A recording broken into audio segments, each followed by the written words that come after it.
Funerals are being held for 13 Syrians killed during an Israeli raid in the southern Syrian village of Beit Jinn. The Israeli military says its troops were targeting members of an armed group there when both sides exchanged gunfire. Residents say Israeli forces killed civilians, including a family of 5. 6 Israeli soldiers and at least 25 Syrians were injured. The Israeli troops have been evacuated. Villagers are fleeing the area as Israeli drones now fly overhead. We can speak now to Al Jazeera's Osama bin Javed, who has just returned from Syria. You've covered this country extensively, especially since the fall of Bashar al-Assad over the past 12 months. First of all, given that depth of knowledge that you have, just tell us how you're looking at this incident, how you understand it, and why it happened. Just last week, we were actually very close to Beit Jinn, that is beyond the 1974 ceasefire line, in an adjacent village. And this is something that has been happening for the last 1 year, that Israeli forces have been coming in, setting up checkpoints, carrying out raids, arresting people. This is the deadliest of these incidents so far, where the death toll has risen to about 13 people now. And from what we understand from our local sources in these towns, is this, all of this is against civilians. The Israelis have been saying that they're carrying out attacks against sleeper cells, against Iranian-linked groups, against Hezbollah. But the geography of this area, this is a place which has been always anti-Assad. It was only taken by the government forces in 2017, 2018, and not a single shot has been fired from Syria towards Israel. So people are baffled by these claims because there's no presence of Iranian. They would never accept Iranian or Iranian-linked groups' presence on their territory. So this is why there's been insistence by these villages that all of these attacks are unjust, unfounded, and now we're hearing from the Syrian Foreign Ministry as well. I'll just read out a bit of what the Syrian Foreign Ministry says, that it firstly condemns the attack carried out by the Israeli occupation army patrol after it infiltrated the town of Beit Jinn and assaulted residents. This led to direct clashes. After that, townspeople confronted the patrol and forced it to withdraw.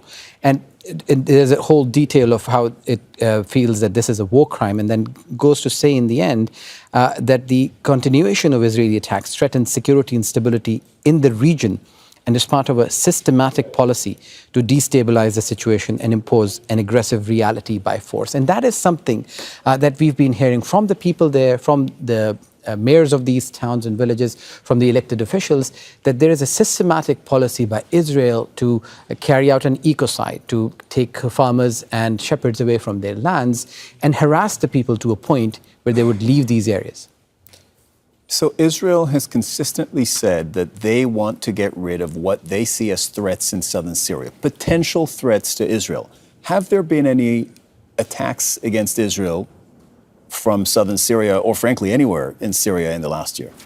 That is a real no, because there have been no attacks, no infiltration attempts.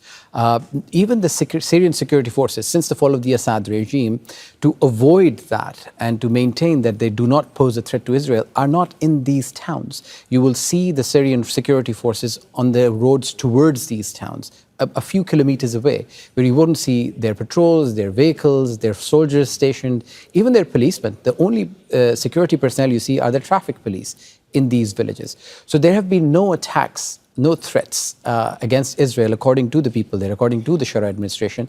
There's been more than 1,000 Israeli strikes on Syrian facilities. Israel has wiped out all military capabilities, whether it's artillery, heavy machines, heavy ground forces, air forces, or naval forces. They've all been destroyed by Israel. That is why the potential to carry out anything or even retaliate to Israel is not really an option on the table. So according to the Syrian government, according to the people there, according to elected officials, this is all unjust. They want Israel to go back to the 1974 deconfliction agreement, to their side of the border, where there is a UN-controlled buffer zone, and the Syrian forces stay on their end.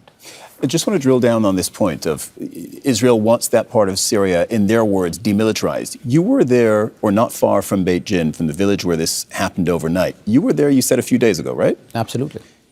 And you're telling us that, to all intents and purposes, you saw with your own eyes that it is demilitarized, in the sense that there isn't the Syrian military in close proximity to Israel's border. It's not even a border, actually, because they've seized territory. So the Syrian military just isn't there. No, it isn't. And all of the positions that were held by the Assad forces have now been taken by Israel. We went to a couple of villages where the hills that you see towards Israel are now all occupied by Israeli forces, where people cannot, it's a no-go area. Israeli forces continue to come in and erect gates, check people, pick people up. We spoke to the person who's been elected from Quneitra into the People's Assembly, and he told us that he sees this as abductions, not arrests, because Israeli forces are raiding these homes early hours of the morning, blindfolding men and taking them to places where they know there are people, more than 36 people who are in Israeli custody, whose relatives are reaching out to the ICRC, to the Syrian government, to the UN, and they don't know where they are.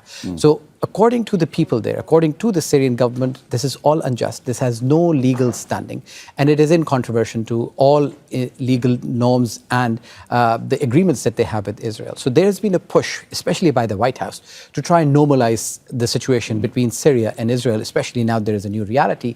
And that is what the Ahmed al-Sharaa administration has been saying, that we already have an agreement that was signed between these two countries. And if Israel continues to take over territory, to harass its people, to impose this new reality by aggression, then it will not be able to sign anything with Israel because A, it will be a political suicide for whichever administration signs it, and B, it will not be acceptable by the people who say, and I met them, shepherds and farmers who say that for us, the occupation never ended. For us, the Assad rule never ended because the moment the Assad regime fell, it was taken over by Israeli occupation.